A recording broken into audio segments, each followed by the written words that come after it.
manusia kepada kepentingannya lebih dahulu. Dan dengan menyerahkan diri mereka untuk dikendalikannya, mereka telah memperkembangkan suatu sifat cinta diri yang telah mengisi dunia ini dengan penderitaan dan perbantahan, membuat manusia saling bertentangan satu dengan yang lain. Nah, dari awal pembukaan bacaan kita ini, Tuhan mempunyai maksud supaya setiap manusia ini disatukan dalam satu tali kasih, ya. Nah, tetapi setan tidak menginginkan manusia yang menyembah dia sebenarnya, ya. Tidak ada setan bilang, "Oh, sembah aku." Tidak. Yang setan hanya inginkan adalah manusia menyayangi dirinya, gitu? Berpaling dari peta Allah. Ya, berpaling dari menyembah Tuhan. Jadi iblis ini punya prinsip, kamu sudahlah, kamu sayangi dirimu saja dulu, ya. Jadi inilah prinsip sebenarnya sangat mendasar. Setan tidak mempunyai suatu hal yang mana dia bisa mengalihkan manusia untuk menyembah dirinya, ya. Mungkin ada memang penyembah setan dan sebagainya, ada. Namun prinsip dasar dari cara kerja setan adalah cara kerja Lucifer itu sendiri, yaitu merasa dirinya, ya. Inilah yang dia ingin ajarkan kepada manusia, siapapun manusia di dalam tingkat sosial ekonomi dan di negara bagian manapun. Yang setan mau adalah supaya manusia ini memikirkan dirinya saja, ya. Sedangkan Tuhan punya prinsip adalah untuk mengosongkan. Mungkin kalau bisa dikatakan, Ramon, itu jebakan yang setan berikan. Contohnya seperti kasus di saat Musa meninggal, di saat Musa meninggal, apa yang setan lakukan di saat Musa mau diangkat, ya, mayat Musa mau diangkat oleh Tuhan. Tetapi yang setan katakan, mengapa engkau angkat dia, sedangkan dia ini ialah, ya, setan memberikan setiap kelemahan-kelemahan Musa. Jadi itulah trik-trik yang memang setan lakukan di dalam kehidupan kita manusia, yang dikatakan setan tidak menyuruh kita untuk menyembah dia, tetapi setan membuat kita menjadi tidak mengerti akan konsentrasi kita, yang menu utama kita yaitu menyembah Tuhan, bukan menyembah diri kita. Nah, di saat manusia jatuh ke dalam dosa pertama kali, di saat manusia jatuh ke dalam dosa pertama kali, adalah dikatakan di dalam Kejadian 3 ini, tanah di mana kita berpijak ini terkutuk. Bumi kita ini terkutuk, dunia kita ini terkutuk. Nah, manusia yang lahir diambil dari debu tanah, kemudian manusia ini pun terkutuk. Ini Tuhan sendiri yang mengatakan di dalam Kejadian 3, ya, ayat 17 atau 19, dikatakan, kamu diambil dari tanah, karena tanah itu terkutuk, kamu lahir pun kita ini terkutuk, ya toh? Jadi bagaimana? Kita yang lahir dari tanah ini tidak mempunyai suatu advantage, atau mungkin daya saing lah, mulai dikatakan melawan iblis atau melawan diri sendiri. Sehingga setan memberikan kita ini satu gagasan bahwa sudahlah, kamu ini lahir dari tanah, jadi nikmati saja, ya. Tanah yang sudah terkutuk, atau mungkin tanah ini sudah terkutuk. Dosa, ya. Tuhan ini mengutuk tanah ini, ya kan, bumi tempat kita berpijak. Lalu setan katakan, ya sudah kan, kamu lahir dari tanah dan ke tanah kamu kembali. Ini kan kata-katanya Tuhan sendiri. Jadi ya sudah, nikmati saja, ya. Namun Tuhan mengatakan tidak demikian. Kita ini lahir pertama kali, lahir jasmani, lahir dari tanah. Anda komposisi tubuh kita ini ya dari hidrogen, karbon, dan oksigen, nitrogen, dan sebagainya. Unsur-unsur elemen kita ini datang dari bumi, ya. Memang kita secara jasmani kita terkutuk. Namun Tuhan katakan di Yohanes 3:6, apa yang lahir dari daging adalah daging, dan yang lahir dari roh adalah roh. Nah, saudara, mungkin pertama kali kita lahir ini adalah lahir dalam daging, kedagingan. Kita ini lahir dalam kegelapan. 1 Tesalonika 5 ayat 3 yang mengatakan kita ini anak-anak kegelapan, ya toh? Inilah kelahiran pertama kita. Saya dilahirkan oleh ibu dan bapak saya secara biologis. Saya lahir dalam daging. Terkutuklah saya ini. Untuk itulah Yesus katakan kelahiran pertama itu tidak ada artinya, gitu? Makanya Yesus mengatakan ada satu kelahiran baru yang kita semua harus alami. Ya, Yohanes 3:3 katakan kalau seorang tidak dilahirkan kembali, dia tidak akan melihat kerajaan surga. Artinya apa? Karena kita lahir dalam daging, kita terkutuk. Tuhan memberikan cara keselamatan baru supaya lahir di dalam roh, supaya kita mengalahkan tuduhan setan ini. Apa itu tuduhan setan? Bahwa ya sudah, kamu ini hidup di dalam dunia yang terkutuk, ya sudah kamu nikmatilah. Nikmatilah dosa itu. Nikmati dosa itu. Karena tidak mungkin kamu tidak berdosa. Ya, tidak itulah mungkin seorang bisa mengalahkan kelahiran daging ini sendiri, ya toh? Untuk itulah setan menuduh tidak mungkin seorang bisa lahir kemudian seperti Kristus, tidak mungkin. Adalah hal yang mustahil bagi seorang mencapai. Ya, dikatakan nubuatan mengatakan bahwa akan ada satu umat nanti di akhir zaman yang menjadi pengantin bagi Kristus. Tabiatnya sama seperti Kristus. Jadi itulah yang sekarang juga setan selewengkan ya Ramon, ya, dalam arti setan sering membuat kita manusia berpikir bahwa kita tidak bisa sama seperti Yesus. Yesus itu dialah Tuhan gitu ya. Sedangkan itulah pemahaman yang berbeda. Sedangkan bila kita membaca firman Tuhan lebih dalam lagi, ya Yesus itu 100% manusia juga yang mengalami setiap kesedihan sama seperti Anda dan saya, mengalami setiap macam percobaan seperti Anda dan saya. Tetapi bila Yesus mampu, itulah isi firman Tuhan ya. Betul. Bila Yesus yang manusia 100% sama seperti Anda dan saya mampu untuk mengalahkan segala macam dosa, berarti itulah contoh bagi Anda dan saya bahwa kita pun mampu bila kita mau tetap menempel ke dalam pohon, ke dalam firman Tuhan tersebut atau mungkin dalam kebenaran. Tetapi setan selewengkan bahwa tidak, Yesus itu dia juga Tuhan. Ya, Betul.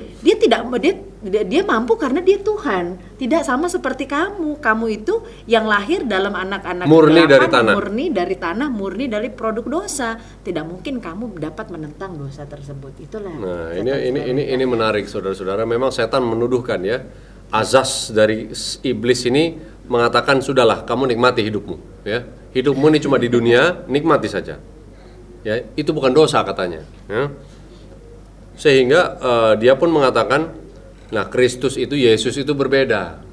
Lah wong bibitnya dari surga, ya toh? Dia itu berbeda. Jangan samakan kita dengan Kristus. Ya. Jadi setan menuduhkan seakan-akan ada satu kecurangan di dalam satu desain ya. Di dalam satu desain akbar rencana keselamatan ini, setan menuduhkan ada kecurangan Tuhan, bahwa hanya Kristus dengan bibit ilahilah yang membuat Kristus ini, Yesus ini berhasil. Ya. Manusia tidak mungkin. Karena Yesus bibitnya bibit ilahi. Nah, manusia bibitnya bibit dosa. betul. Ya. Nah, tapi Tuhan mempunyai satu umat. Saudara dan saya terpanggil menjadi satu umat yang mempunyai kesempatan. Ya. Tuduhan ini hanya bisa dibatalkan oleh siapa? Yesus tidak bisa membatalkan tuduhan setan, saudara-saudara. Mengatakan bahwa ada kecurangan, ya. Bahwa ini murni immaculate conception. Inilah satu hasil dari pekerjaan Roh Kudus murni, bahwa Yesus itu adalah Tuhan, bukan manusia.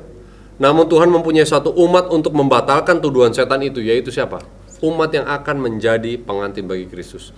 144.000 umat yang akhir ini, bukan jumlah ini, namanya 144.000. Inilah yang menjadi umat yang berdiri sehingga setan tidak bisa lagi menuduh. Tapi inilah umat yang ditebus dari manusia, ya, yang dilahirkan secara daging awalnya, kemudian ditebus menjadi manusia, lahir dalam roh, hidup sesuai dengan asas-asas Kristus. Orang-orang yang tidak mementingkan dirinya sama sekali. Inilah yang sedang ditunggu. Tapi sebelum kita jauh ya Ramonnya, itu sekarang azas itu yang sudah diselewengkan lagi oleh iblis, sehingga manusia zaman sekarang akhirnya terpaku dengan jumlah 144.000 itu jumlah atau apa.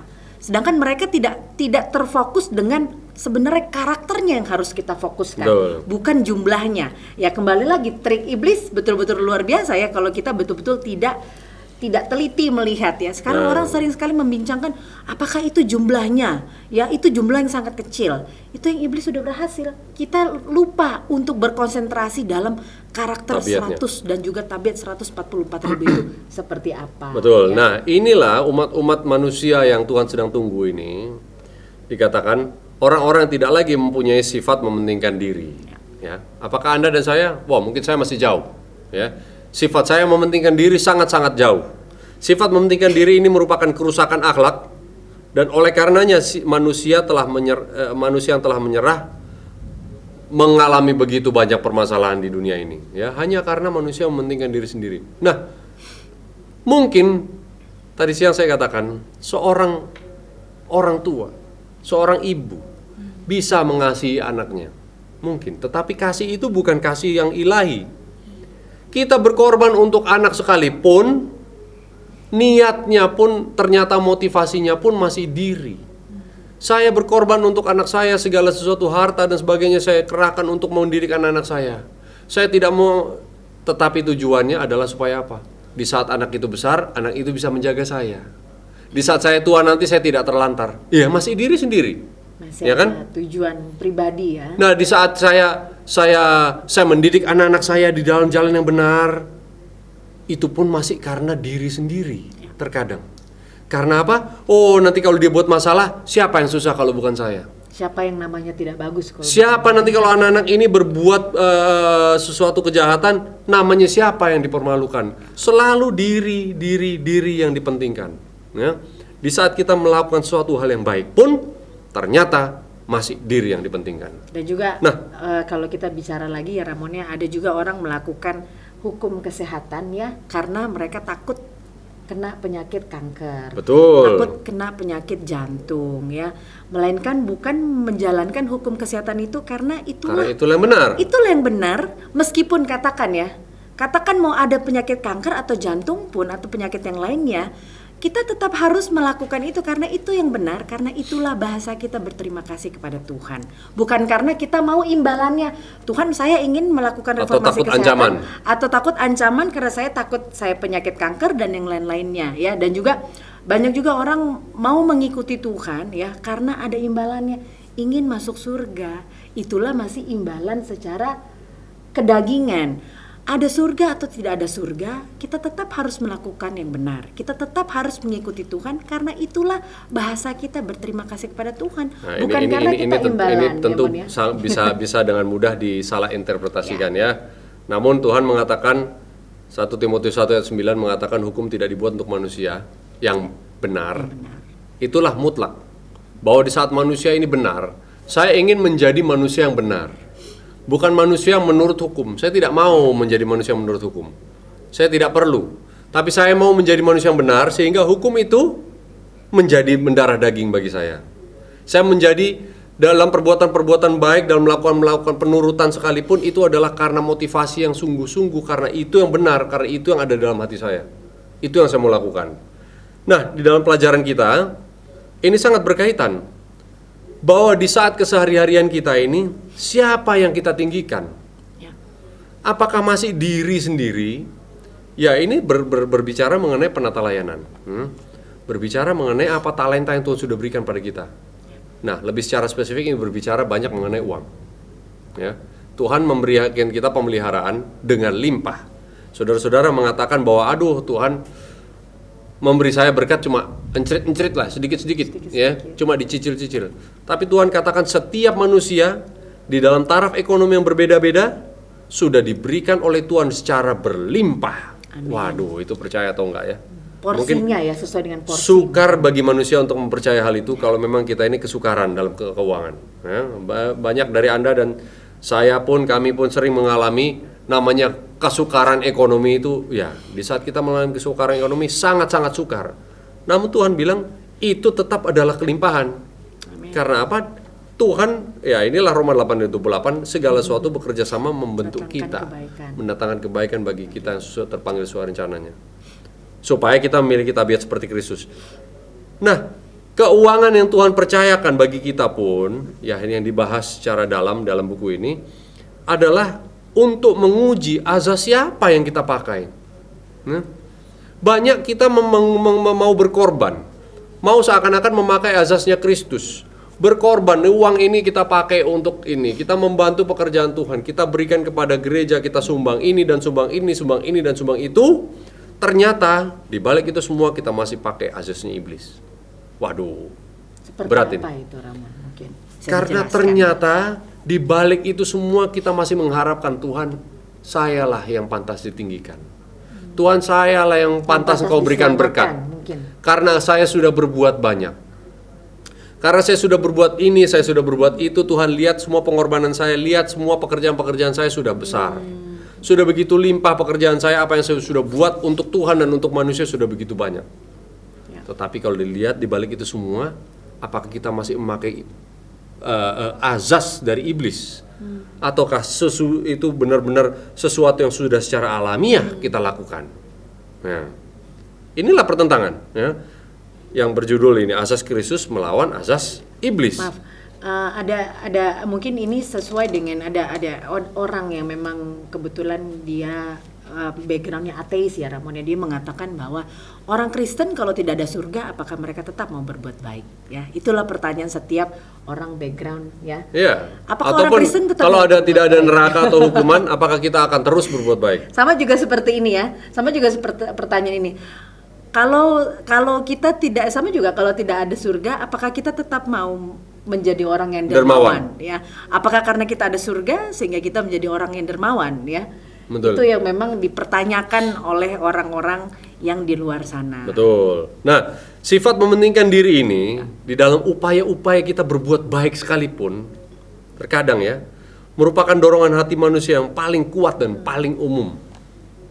Jadi saudara jangan mengatakan saya sudah buat ini, saya sudah buat itu, saya sudah melakukan hal-hal yang baik. Tetapi dorongan hati manusia yang mementingkan diri sendiri adalah sangat-sangat kuat. Nah, dikatakan di sini adalah suatu pertarungan yang tidak seimbang. Kekuatan manusia ini, ya, melawan dorongan hatinya yang paling kuat yang mementingkan diri sendiri adalah peperangan yang tidak mungkin bisa dimenangkan oleh manusia terhadap dirinya sendiri. Tidak mungkin. Nah, pertarungan jiwa antara rasa simpati kepada orang lain dan sifat tamak tidaklah seimbang. Oleh karena sifat cinta diri adalah nafsu yang paling kuat, dan cinta dan kemurahan hati sering paling lemah. Ya, kita mengasihi orang lain dengan sungguh-sungguh, itu sangat-sangat lemah. Maka pada umumnya yang jahat itulah yang menang. Oleh sebab itu pekerjaan kita dan pemberian kita bagi pekerjaan Tuhan tidaklah aman apabila kita dikendalikan oleh perasaan atau karena dorongan hati saja. Ya. Hati-hati dengan perasaan. Ya, Yeremia 17 ayat berapa itu? 9 ya. Hati kita ini licik. Kita merasa inilah waktunya untuk berbuat baik.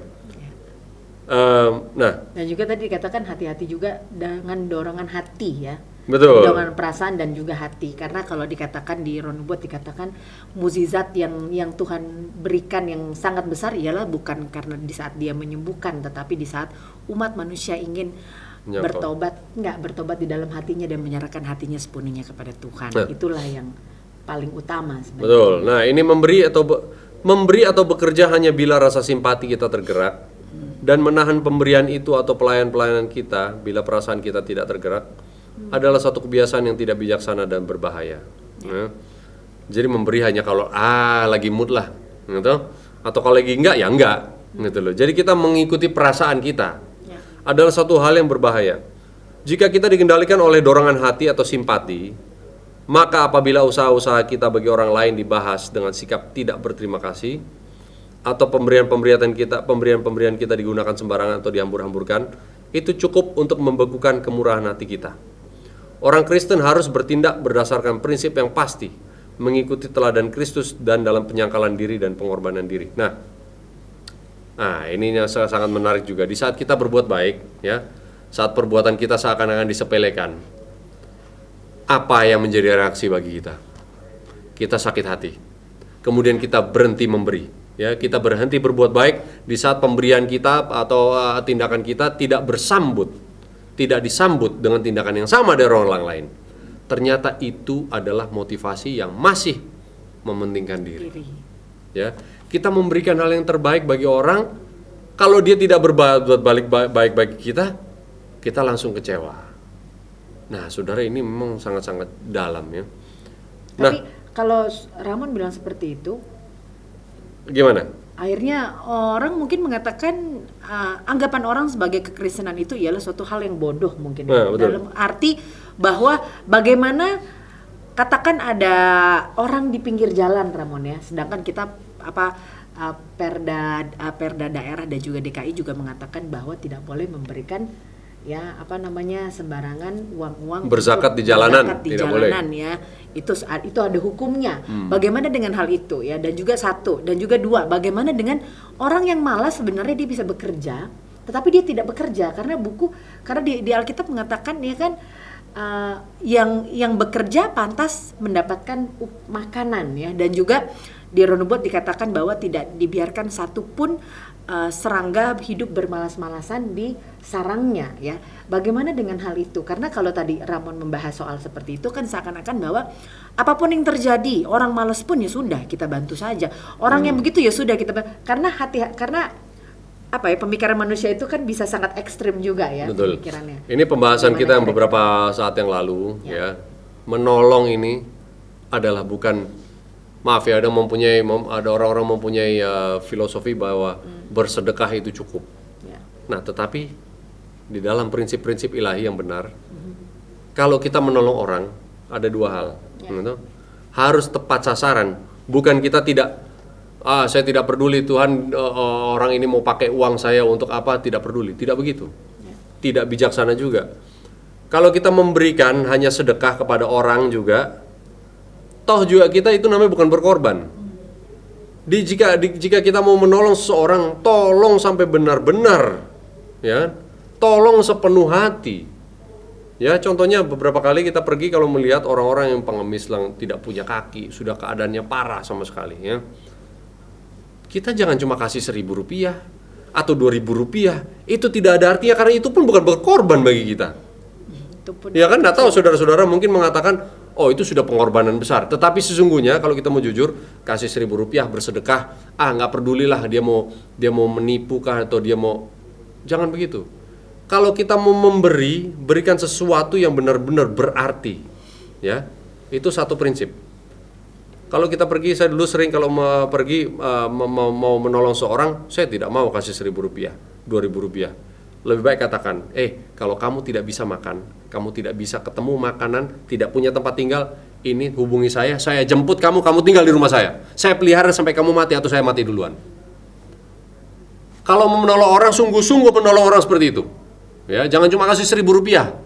Nah, tetapi harus juga tepat sasaran. Ya kan?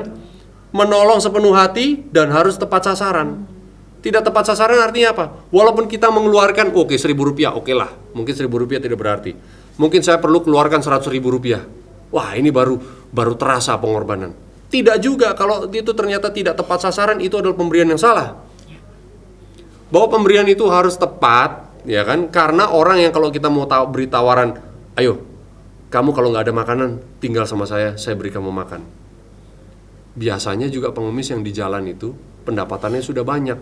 Mereka itu bukan orang-orang berkekurangan, itu karir yang mereka pilih. Sehingga kalau kita mau melihara mereka hanya untuk makan, mereka pasti akan menolak. Jadi Rp1.000 pun jangan diberikan kepada mereka, karena sesungguhnya mereka tidak berkekurangan, ya kan? Itu adalah karir pekerjaan mereka. Tapi kalau mereka benar-benar berkekurangan, tidak bisa bekerja, tidak mempunyai sarana untuk hidup sekalipun, itu adalah tugas Anda dan saya untuk memelihara sepenuh hati. Buka rumah Anda, buka kantong, buka kehidupan Anda, buka dapur, buka meja makan, terima mereka untuk hidup sampai Anda mati. Inilah prinsip benar-benar prinsip ilahi. Ini pembahasan kita beberapa waktu lalu. Ya. Sepenuh hati di saat menolong. Karena di buku Nasihat Bagi Sidang juga dikatakan bila kita menolong orang-orang yang memang mempunyai kemalasan di dalam kehidupan mereka, salah dosa target juga. Mereka menjadi dosa kita karena kita pun mensupport kemalasan mereka. Inilah ya Tuhan juga mempunyai suatu prinsip ya, prinsip-prinsip dasar. Di saat Kristus mati, Kristus tidak mau mati nanya dulu negosiasi sama Tuhan. Tuhan, memang berapa orang sih mau bertobat? Kalau benar-benar banyak baru saya mau mati. Ya. Loh, di balik kematian ini Kristus ini gelap, saudara-saudara tidak tahu bahwa Anda atau saya akan bertobat atau enggak. Amen. Ya. Di saat dia berbuat baik, menyerahkan the ultimate sacrifice, ya, pengorbanan yang sangat-sangat yang sudah paling tinggi adalah kematian, menyerahkan nyawa, ya. Yohanes 15 ayat 12 adalah kebahagiaan yang sangat tinggi jika seorang menyerahkan nyawanya untuk sahabat-sahabatnya. Inilah yang Tuhan mau untuk coba kita lakukan. Coba berkorban walaupun tidak tahu hasilnya itu apa nanti, ya. Tapi bukan jangan diartikan kepada seorang yang memang tidak perlu mendapatkan bantuan. Di saat kita perlu menolong, Walaupun orang itu nanti pun mengkhianati, inilah yang terjadi pada Kristus. Itu bukan urusan kita. Bukan kemudian kita akan berhenti berbuat baik karena saya dikhianati oleh si ini. Walaupun saya sudah tolong dia, saya sudah tolong ini, saya sudah tolong itu, saya sudah tolong itu, mereka pun mengkhianat. Kalau begitu sudah cukup. Tidak demikian cara Kristus. Ya. Nah, pengorbanan diri adalah inti dari ajaran-ajaran Kristus. Seringkali hal ini dikemukakan pada umat percaya dalam nada bahasa yang kurang tegas. Ya. Artinya takut-takut kita bilang begitu. Karena sebenarnya tidak ada jalan lain untuk menyelamatkan manusia daripada memisahkan mereka dari hidup mereka yang mementingkan diri. Kristus ketika hidup di dunia ini telah memberikan suatu teladan yang benar tentang kuasa Injil itu. Jadi bicara tentang Injil, inilah inti dari Injil itu. Saudara-saudara mungkin hebat mengupas Alkitab dari sampul depan sampai sampul belakang. Ternyata Injil adalah apa? Hidup seperti Kristus telah hidup. Ya. Nah, inilah mungkin suatu Injil yang terselubung, tersembunyi selama ini.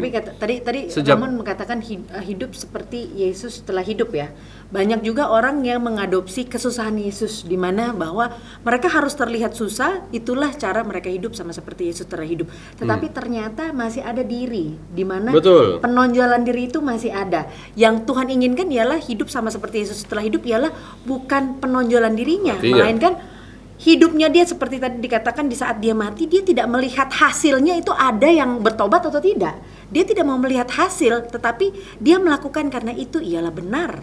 Ya, itu yang sebenarnya hidup seperti Yesus. Ya. Betul, inilah apa namanya dikatakan hati yang di mana Yesus bisa tinggal. Ya, ini di halaman 23. Hati seperti itulah yang Yesus bisa tinggal. Nah, di saat hati ini mau berkorban, mau berbuat bagi orang lain, apapun risikonya. Nah, prinsip kekristenan senantiasa diwujudkan. Dalam 1000 cara prinsip-prinsip ini akan dinyatakan Kristus yang tinggal dalam jiwa bagaikan satu mata air yang tidak pernah kering. Nah, apabila seorang benar-benar hidup dalam Kristus, Kristus hidup dalam dia, inilah 1 Yohanes 2 ayat 6 atau 1 Yohanes 6 ayat 2 ya. 2 ayat 6. Dia akan hidup seperti Kristus telah hidup. Dia akan berpikir seperti Kristus telah berpikir. Dia akan berkorban seperti Kristus telah berkorban. Dia akan membuka dirinya dan siap untuk mati sekalipun sebagaimana Kristus siap untuk mati. Nah, ini kemudian ya untuk berapa menit untuk mengakhiri, mengkhotbahkan khotbah-khotbah yang mengajak untuk bertobat.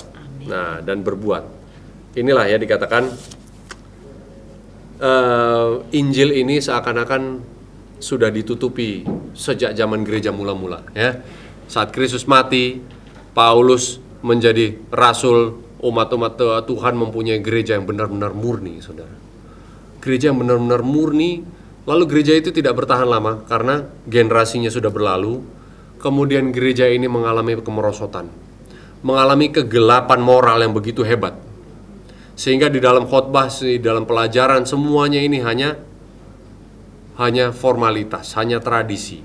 Tidak pernah mengorek hal-hal ini, tidak pernah dikembangkan, tidak pernah diungkapkan lagi di dalam gereja-gereja sejak zaman gereja mula-mula. Lalu berkembanglah gereja demi gereja, muncullah gereja-gereja ini dan gereja itu, sampai di gereja Anda dan gereja saya, gereja kita semua. Kebanyakan gereja tidak akan mengorek, ya di sini tulisannya, kebanyakan gereja dan perkumpulan-perkumpulan tidak akan mengorek kenyamanan dari kehidupan seseorang untuk mengajak mereka berbuat dan bertobat, memiliki prinsip-prinsip ilahi seperti ini. Ya.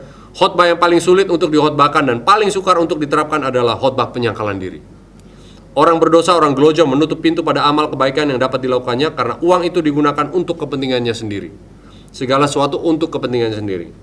Tetapi adalah mustahil bagi seseorang untuk memperoleh kasih Tuhan dan menikmati hubungan dengan juru selamat, dalam kurung, diselamatkan, bila pada waktu yang sama dia bersikap tidak peduli dan akan kepentingan sesamanya dan tidak hidup di dalam Kristus dan yang sedang binasa dalam dosa-dosa mereka.